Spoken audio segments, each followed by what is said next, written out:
Dan sebagaimana kita ketahui bahwasanya seluruh kisah dalam Al-Qur'an semuanya adalah benar, tidak ada yang fiktif, tapi semuanya adalah kisah nyata. Kata Allah Subhanahu wa taala, laqad kana fi qasasihim ibratul liulil albab, ma kana haditsa yuftara. Sungguh pada kisah mereka itu ada pelajaran bagi orang-orang yang cerdas, yang mau berfikir. Ma kana haditsa yuftara. Dan itu bukanlah kisah yang dibuat-buat, bukan dongeng. Bukan asatirul awalin, bukan dongeng-dongeng orang terdahulu. Sebagaimana tuduhan orang-orang musyrikin dan sebagaimana perkataan sebagian orang-orang liberal. Yang benar bahwasanya seluruh kisah dalam Al-Qur'an adalah kisah nyata, ya. Allah Subhanahu wa taala menyampaikan juga faqsusil qasasa la'allahum yatafakkarun. Sampaikanlah kisah-kisah agar mereka berfikir. Jadi kisah-kisah dibawakan oleh Allah Subhanahu wa taala dalam Al-Qur'an, ya, untuk diambil ibrahnya. Semakin kita berfikir merenungkan kisah-kisah tersebut, maka akan semakin banyak pelajaran yang bisa kita ambil. Bukan kisah pengantar tidur, ya, tapi kisah yang benar-benar ada pelajaran, ya, ada teladan yang bisa kita ambil dari kisah-kisah tersebut. Pada kesempatan kali ini kita akan menyampaikan tentang kisah Nabi Sulaiman alaihissalam. Dan Sulaiman alaihissalam disebutkan oleh Allah dalam Al-Quran lebih dari 15 kali, ya. Dan disebutkan lebih dari 5 surat tentang Nabi Sulaiman, dan Allah memuji Nabi Sulaiman alaihissalam dalam ayat-ayat tersebut. Di antaranya Allah berfirman, "Wa Nuhan hadaina min qabl wa min dzurriyyatihi Dawud wa Sulaiman wa Ayyuba wa Yusufa wa Musa wa Harun wa kadzalika najzil muhsinin." Allah menyebutkan Dawud, Sulaiman, Ayub, Yusuf, Musa, Harun. Di akhir ayat kata Allah, wa kadzalika najzil muhsinin, dan demikianlah kami memberi balasan kepada orang-orang yang berbuat ihsan, ya. Jadi Nabi Sulaiman dipuji termasuk dari orang-orang yang berbuat ihsan. Kemudian juga Allah memuji Nabi Sulaiman dalam surat Al-Anbiya, kata Allah Subhanahu wa taala, fa fahamnaha Sulaiman. Kami menjadikan Nabi Sulaiman paham akan hal tersebut, ya. Jadi Allah beri pemahaman yang kuat kepada Nabi Sulaiman alaihi salam. Dan Nabi Sulaiman sebagaimana kita ketahui, beliaulah yang telah membangun Masjidil Aqsa, di antara 3 masjid spesial yang ada di dunia Islam adalah Masjidil Haram, kemudian Masjidil Aqsa, kemudian baru Masjid Nabawi. Secara urutan pembangunan, yang pertama dibangun adalah Masjidil Haram, dibangun oleh Nabi Ibrahim alaihissalam. Kemudian setelah itu Nabi Sulaiman membangun Masjidil Aqsa, ya. Baru kemudian Nabi Muhammad SAW membangun Masjid Nabawi. Yang ketiga, masjid ini adalah masjid spesial, tidak boleh disamakan dengan masjid-masjid yang lainnya. Makanya Nabi SAW bersabda, la tushaddur rihal illa ila thalathati masajid. Tidak boleh seorang sengaja bersafar untuk mencari keberkahan, ya, pada suatu tempat kecuali pada 3 masjid. Masjid Haram, Masjid Aqsa, dan Masjid Nabawi. Selain 3 masjid ini tidak boleh seorang sengaja bersafar. Misalnya seorang sengaja bersafar untuk mencari keberkahan di Masjid Ampel atau Masjid Demak, enggak boleh. Atau Masjid Istiqlal enggak boleh. Karena semua masjid selain 3 masjid semuanya sama, enggak ada bedanya. Enggak ada bedanya. Masjid Istiqlal sama dengan Masjid Darussalam, enggak ada bedanya. Masjid Darussalam dengan Masjid Ampel enggak ada bedanya, semua sama. Yang spesial cuma 3 masjid, ya. Disitulah pahala salat dilipat gandakan. Masjidil Haram 100.000 kali lipat, Masjidil Aqsa 500 kali lipat, Masjid Nabawi 1000 kali lipat. Dan di antara keutamaan salat di Masjid Nabawi adalah diampuni dosa-dosa, dan ini salah satu dari doa Nabi Sulaiman alaihissalam. Dalam hadis Rasulullah SAW bersabda, "Inna Sulaiman bin Dawud lamma bana Baitul Maqdis sa'ala Allah azza wa jalla khilalan thalatha." Tatkala Nabi Sulaiman alaihissalam bin Dawud selesai dari membangun Baitul Maqdis, maka beliau pun berdoa kepada Allah dan meminta 3 permohonan. Ya. Sa'ala Allah azza wa jalla hukman yusadifa hukmahu fa'utiyahu. Pertama dia minta kepada Allah agar diberi hukum yang sesuai dengan hukum Allah Subhanahu wa taala, dan Allah berikan. Hukum Nabi Sulaiman sesuai dengan hukum Allah Subhanahu wa taala. Wa sa'ala Allah azza wa jalla mulkan la yanbaghi li ahadin min ba'dihi fa'utiyahu. Permintaan kedua, beliau meminta kepada Allah agar diberi kerajaan yang tidak seorang pun memiliki kerajaan seperti dia. Nanti akan kita jelaskan. Itu kerajaan spesial yang di mana hewan-hewan, angin, dan jin tunduk kepadanya. Yang tidak ada seorang sebelum Nabi Sulaiman dan setelah Nabi Sulaiman yang memiliki kerajaan seperti ini. Ya, bukan dari sisi luas kerajaannya, tapi di situ angin tunduk kepada Nabi Sulaiman, hewan-hewan tunduk kepada Nabi Sulaiman, dan juga jin-jin, baik jin buruk maupun syaitan, semuanya tunduk kepada Nabi Sulaiman. Dan wa utiyahu, dikabulkan oleh Allah Subhanahu wa taala. Kemudian permintaan yang ketiga, alla ya'tiyahu ahadun la yanhazu illa lis-salati fihi an yukhrijahu min khati'ati ka yaumin waladathu ummuhu. Dan yang ketiga, Nabi Sulaiman minta agar kalau ada orang datang ke Masjid Aqsa dan dia tidak punya niat ke situ kecuali untuk salat. Ya bukan untuk ya macam-macam ya, bukan untuk selfie-selfie enggak ya. Datang ke situ niatnya benar-benar untuk apa? Salat ya. Makanya di sini ada persyaratan. Saya ingatkan kepada ikhwan-ikhwan yang pergi ke sana, benar-benar niatnya untuk apa? Salat. Karena alla ya'tiyahu ahadun la yanhazuhu illa lis-salat. Tidak seorang pun datang ke masjid ini dan dia tidak tergerak untuk ke sana kecuali untuk apa? Salat. Pahalanya semoga Allah Subhanahu wa taala mengeluarkan dia dari dosa-dosanya seperti baru dilahirkan dari perut ibunya. Kata Nabi sallallahu alaihi wasallam, "Fa nahnu narju an yakuna Allah azza wa jalla qad a'tahu iyyahu." Dan kata Nabi, kami berharap permintaan Nabi Sulaiman yang ketiga ini juga dikabulkan oleh Allah Subhanahu wa taala. Baik.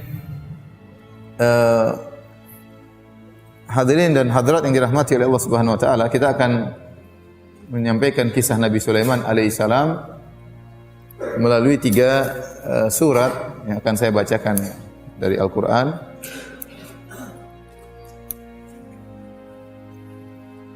Yang pertama surat Shad, dari surat Shad ayat 30 dan seterusnya. Ayat 30 dan seterusnya. Kata Allah Subhanahu wa taala, "Wa wahabna li Dawud Sulaiman." Kami menganugerahkan kepada Nabi Daud Nabi Sulaiman. Ini anugerah terindah ya. Nabi Daud alaihissalam diberikan anak yang sangat saleh yaitu Nabi Sulaiman. Nabi Daud punya anak banyak, bukan cuma Sulaiman saja ya. Tapi di antara anugerah yang terindah bagi Nabi Daud alaihissalam adalah Nabi Sulaiman. Dan anugerah terindah bagi kita adalah anak yang saleh, yang mendoakan kita setelah kita meninggal dunia, yang taat kepada Allah Subhanahu wa taala, yang berbakti kepada kedua orang tuanya. Kemudian Allah muji Nabi Sulaiman, kata Allah, "Ni'mal 'abdu innahu awwab." Sungguhnya Sulaiman itu adalah hamba yang terbaik. Allah tidak mengatakan ni'mal abdu kecuali karena ni'mal abdu artinya hamba yang terbaik, kecuali dia benar-benar orang yang sangat rajin beribadah. Nabi Sulaiman ini bukan hanya sekedar nabi, dia seorang raja. Dan biasanya kalau raja sibuk dengan hal-hal keduniaan. Ya, tetapi Nabi Sulaiman alaihissalam meskipun dia seorang raja ya, dan dia sangat rajin beribadah kepada Allah. Makanya Allah memuji dengan mengatakan ni'mal abdu, sebaik-baik hamba. Al-abdu diambil dari abid, yaitu yang tunduk. Ni'mal abdu innahu awwab. Sungguh dia adalah hamba yang terbaik dan dia selalu kembali kepada Allah. Selalu kembali kepada Allah, selalu bertobat kepada Allah kalau melakukan kesalahan. Setelah Allah memuji Nabi Sulaiman dengan menyebutkan sifatnya yang awwab, selalu kembali kepada Allah tatkala melakukan kesalahan, Allah sebutkan contohnya. Contoh bagaimana Nabi Sulaiman kuat ibadahnya dan selalu bertobat kepada Allah, selalu kembali kepada Allah kalau melakukan kesalahan. Kata Allah, "Idz urida 'alaihi bil ashiyyi safinatul jiyad." Ingatlah ketika dipertunjukkan kepadanya as-safinatul jiyad, itu kuda-kuda pilihan. Ya. Yang ditunjukkan di hadapan Nabi Sulaiman. Itu Nabi Sulaiman melihat pameran kuda-kuda yang indah. Nabi Sulaiman suka dengan kuda-kuda yang indah tersebut, apalagi kuda-kuda disiapkan untuk berjihad. Jadi senang melihat kuda-kuda tersebut. Ya namanya raja, mungkin ada hiburan, dia melihat kuda-kuda yang disiapkan untuk berjihad di jalan Allah Subhanahu wa taala. Namun apa yang terjadi? Nabi Sulaiman keasikan melihat kuda-kuda tersebut sampai akhirnya matahari tenggelam dan dia lupa untuk berzikir kepada Allah Subhanahu wa taala. Faqala inni ahbabtu hubbal khairi an dzikri rabbi hatta tawarat bil hijab. Maka dia berkata, sungguhnya aku suka dengan melihat kuda-kuda ini sampai aku lupa dari an dzikri rabbi. Saya lupa dengan untuk mengingat Rabbku. Mungkin dia lupa untuk zikir petang atau lupa untuk suatu ibadah tertentu. Intinya dia mengatakan, gara-gara melihat kuda-kuda ini saya pun lupa mengingat Allah Subhanahu wa taala. Mungkin zikir petang. Hatta tawarat bil hijab, sampai akhirnya matahari terbenam. Waktu matahari terbenam dia sadar ternyata ada wiridnya atau zikirnya yang belum dia ucapkan. Maka dia pun bertobat kepada Allah, kata dia, rudduha alayya. Kembalikan kuda-kuda tadi yang sudah disimpan kembali. Setelah dipamerkan di hadapan Nabi Sulaiman, kata Nabi Sulaiman, bawalah kuda-kuda itu kembali kepadaku. Fatafiqa mashan bisuqi wal a'naq. Maka Nabi Sulaiman pun menyembelih kuda-kuda tersebut di kakinya dan demikian juga di leher kuda tersebut ya. Karena kuda-kuda ini mengganggu Nabi Sulaiman, membuat beliau lalai dari mengingat Allah Subhanahu wa taala. Disebutkan beliau pun sembelih, beliau berikan kepada fakir miskin, dijadikan makanan, dibagi-bagikan ya, karena kuda-kuda ini menyebabkan beliau lupa kepada Allah Subhanahu wa taala. Jadi luar biasa ya. Gara-gara lupa untuk zikir kepada Allah, kuda yang buat dia senang dengan kuda-kuda tersebut, maka dia pun mengikhlaskannya, menginfakkannya di jalan Allah Subhanahu wa taala. Jadi kalau antum punya mobil baru, buat antum lupa zikir petang ya, antum ikhlaskan ya. Ya, antum sumbangkan di jalan Allah Subhanahu wa taala. Kalau ingin meniru siapa? Nabi Sulaiman alaihissalam. Itu yang perkara dunia banyak yang membuat kita lalai. Lihat bagaimana kuatnya ibadah siapa? Nabi Sulaiman. Gara-gara lupa zikir aja selesai urusannya. Kuda-kuda tersebut disembelih, dibagi-bagikan kepada fakir miskin. Sementara kita betapa sering dunia, ya, jangankan kuda, mungkin hanya perkara sepele saja kita sudah lupa ingat kepada Allah Subhanahu wa taala. Kemudian Allah Subhanahu wa taala menyebutkan lagi, Nabi Sulaiman pernah diuji oleh Allah dan dia melakukan kesalahan ya. Kata Allah, "Wa laqad fatanna Sulaiman." Sungguh kami telah menguji Sulaiman. Adapun fitnah yang Allah berikan kepada Nabi Sulaiman, ujian ini tidak ada riwayat yang sahih yang menjelaskan tentang apa fitnah, apa ujian tersebut yang Allah ujikan kepada Nabi Sulaiman. Dalam buku-buku tafsir kalau kita buka, baik Ibnu Jarir At-Tabari, demikian juga Al-Baghawi ya, yang ada tafsir-tafsir dengan sanad ya. Semuanya riwayat Israiliyat, tidak ada riwayat yang sahih, tidak ada riwayat yang sahih. Wallahu alam apa ujian yang Allah ujikan kepada Nabi Sulaiman. Tapi kata Allah Subhanahu wa taala, wa alqaina ala kursiyyihi jasadan thumma anab. Lalu kami lemparkan di atas kursinya, di atas singgasananya, jasadan thumma anab, sebuah jasad, kemudian Nabi Sulaiman pun bertobat kepada Allah Subhanahu wa taala, kembali kepada Allah. Ini pun ada khilaf yang panjang di kalangan para ahli tafsir, apa yang dimaksud dengan jasad yang Allah lemparkan atau letakkan di atas kursi Sulaiman. Ada yang mengatakan Sulaiman sendiri dalam kondisi sakit. Ada yang mengatakan bahwasanya itu adalah anak yang tidak sempurna tatkala dilahirkan. Nabi Sulaiman dalam satu hadis riwayat Al-Imam Al-Bukhari ya, Nabi Sulaiman pernah berkata, kata Nabi SAW, qala Sulaiman bin Daud alaihi wassalam, berkata Sulaiman bin Daud alaihi wassalam, la atufanna al-lailata ala mi'ati imra'atin, malam ini aku akan menggauli 100 wanita. Au tis'in wa tis'ina, atau aku akan menggauli 99 wanita. Ini Nabi Sulaiman istrinya banyak ya. Istrinya banyak. Kulluhunna ya'ti bi farisin yujahidu fi sabilillah.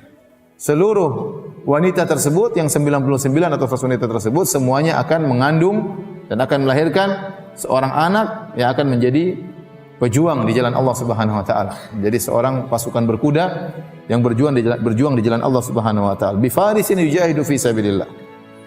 Ya. Imam Al-Bukhari membawakan hadis ini di bawah bab man talabal walad lil jihad. Bab tentang orang yang ingin punya anak supaya anaknya berjihad di jalan Allah Subhanahu wa taala. Faqala lahu sahibuhu insyaallah, falam yaqul insyaallah. Ada yang menegur dia, bilang insyaallah wahai Sulaiman. Sulaiman lupa bilang apa? Insyaallah. Falam yahmil minhunna illa imra'atun wahidah. Maka Nabi Sulaiman malam itu menggauli 99 wanita. Satu dia gauli. Ini menakjubkan bagaimana kekuatan ya Nabi Sulaiman ya, dia menggauli 99 dan setiap kali dia menggauli terjadi ejakulasi ya, karena semuanya diharapkan untuk hamil ya. Ya berarti dalam semalam dia sampai ejakulasi 99 kali ya. Ini luar biasa ya, kuatnya luar biasa.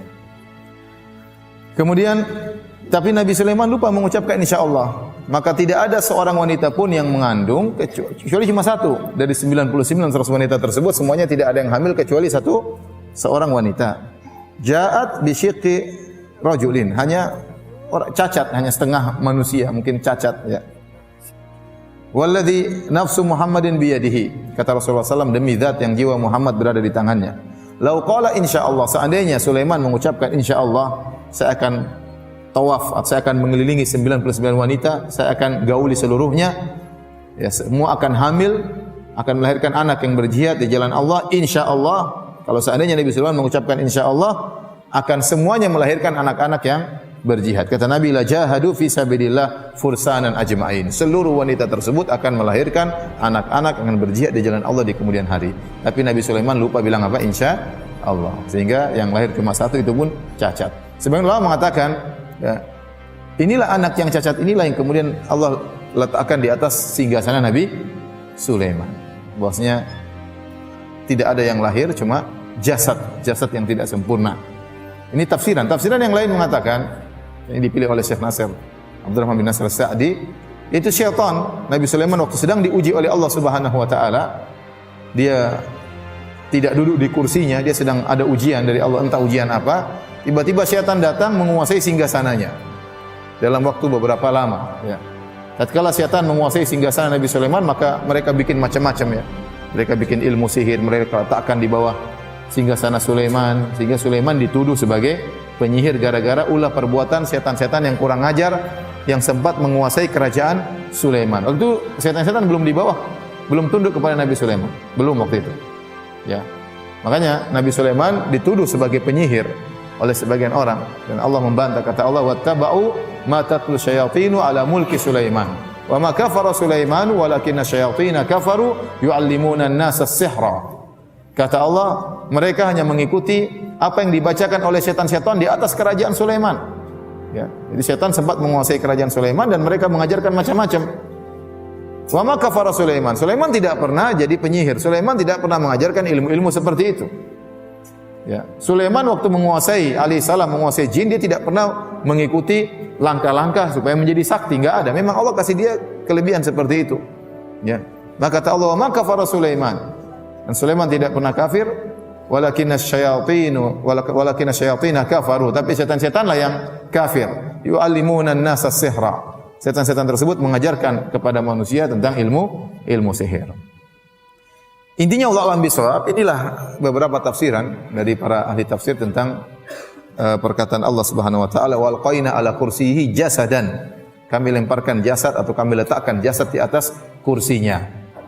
Ya, entah anak yang cacat, entah syaitan atau yang lainnya. Kata Allah, "Tsumma anab." Kemudian Nabi Sulaiman kembali kepada Allah. Mungkin waktu diuji oleh Allah dia melakukan suatu kesalahan, maka di antara sifat Nabi Sulaiman tadi, innahu awwab, senantiasa kembali kepada Allah kalau melakukan apa? Kesalahan. Maka beliau pun bertobat dan kembali kepada Allah Subhanahu wa taala. Setelah itu beliau berdoa kepada Allah Subhanahu wa taala dengan doa yang sangat agung. Kata Allah, "Qala rabbi ighfirli wa hab li mulkan la yanbaghi li ahadin min ba'di innaka antal wahhab." Maka Nabi Sulaiman berdoa, "Ya Rabbku, ampunilah aku." Dan dianjurkan seorang tatkala berdoa beristighfar sebelum apa? Berdoa, mengakui dosa-dosa, bertawassul dengan istighfar kita kepada Allah tatkala kita berdoa kepada Allah. Sebagai Nabi Sulaiman, dia memulai dengan istighfar. Kata beliau, "Rabbi ighfirli," ya Allah ampunilah aku. Setelah beliau minta ampun kepada Allah Subhanahu wa taala, baru kemudian beliau berdoa, "Wa habli mulkan la yanbaghi li ahadin min ba'di." Dan anugerahkanlah kepadaku suatu kerajaan yang tidak boleh seorang pun setelahku memiliki kerajaan seperti itu.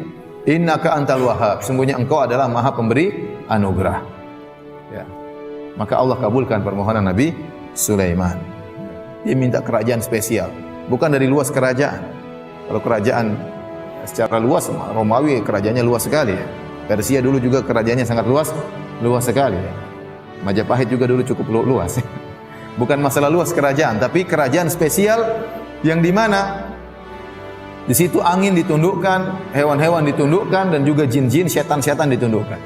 Maka Allah kabulkan permohonan Nabi Sulaiman. Kata Allah Subhanahu wa taala, "Fasakharna lahu ar-riha tajri bi amrihi rukha'an haitsu asaba." Kata Allah Subhanahu wa taala, kami tundukkan kepadanya angin yang berhembus dengan baik menurut kemana saja yang dia kehendaki. Angin tersebut sifatnya rukha.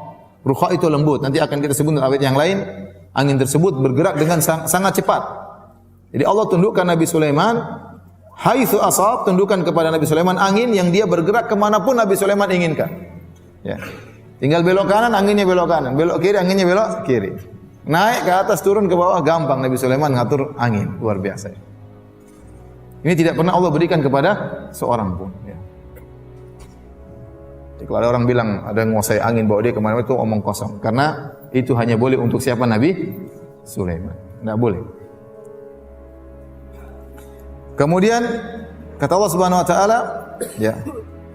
Jadi ini ingat, ini penguasaan jin ya, hanya milik Nabi Sulaiman. Kata Allah setelah itu, wasyayatina kullabanna'in wa ghawwas.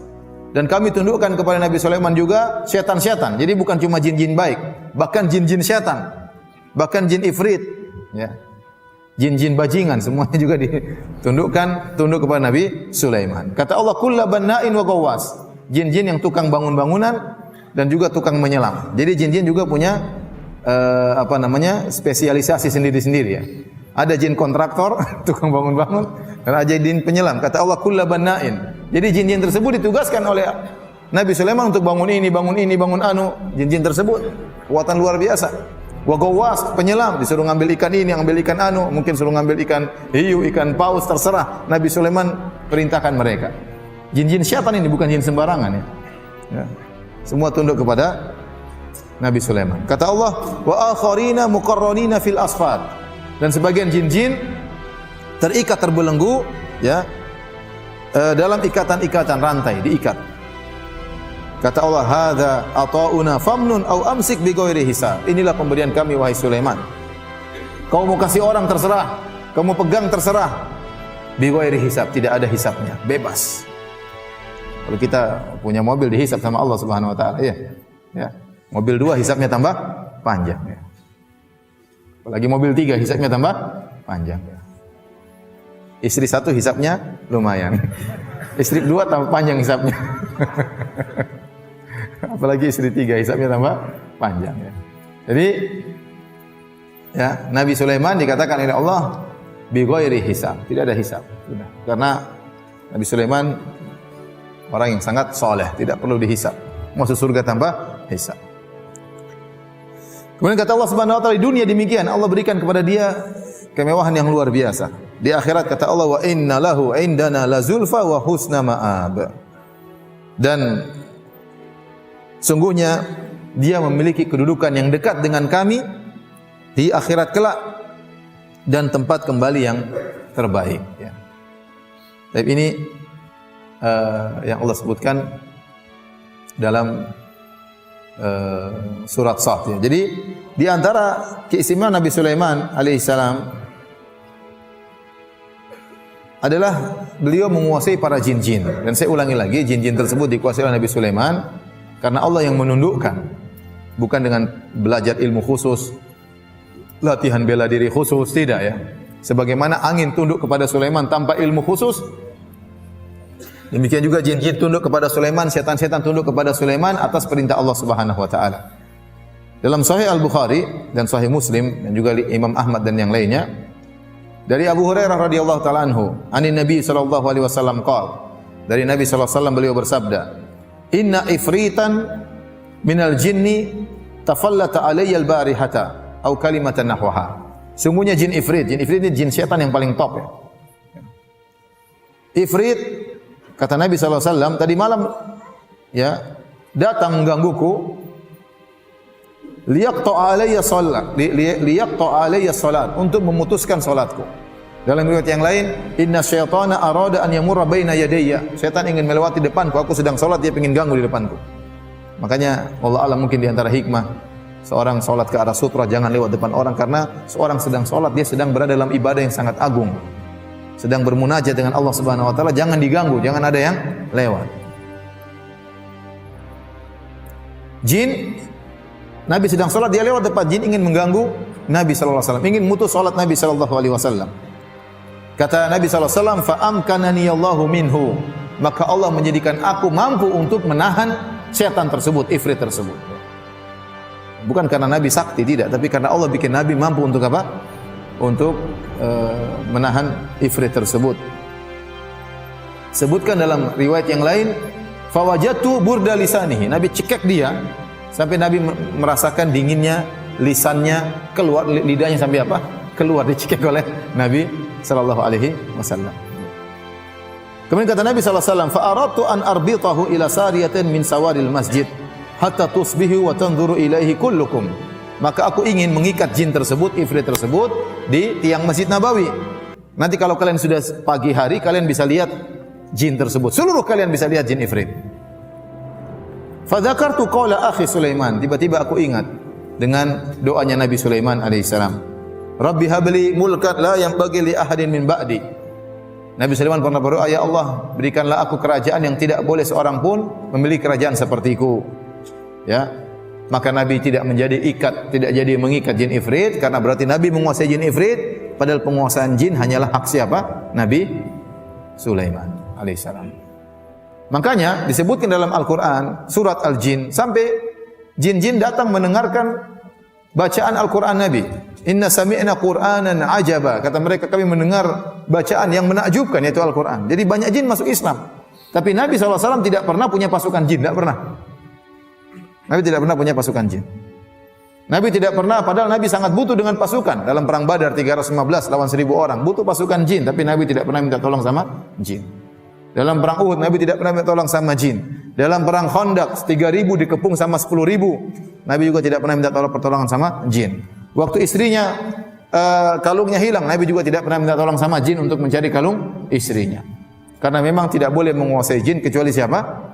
Nabi Sulaiman alaihissalam. Kalau seandainya jin boleh dikuasai, maka Nabi akan mengikat jin ifrit tersebut di salah satu tiang dari tiang-tiang Masjid Nabawi. Namun ini dilarang oleh Allah Subhanahu wa taala. Yang berhak menguasai jin hanyalah siapa? Nabi Sulaiman. Maka tidak benar orang-orang yang kemudian punya jin, punya khodam, punya ini dan macam-macamnya. Itu tidak benar. Itu pasti ada maharnya, pasti ada persyaratannya dan macam-macamnya. Adapun Nabi Sulaiman alaihissalam menguasai jin-jin tersebut tanpa persyaratan. Allah yang memberikan dia kemampuan. Nabi Muhammad waktu mencekik jin tersebut tanpa ada persyaratan. Allah yang beri Nabi sallallahu alaihi wasallam apa? Kemampuan. Sekarang orang punya jin buat ini, jin buat ini. Ya, ada maharnya, bayar ini, bayar anu. Ini kesyirikan. Ini adalah apa? Kesyirikan.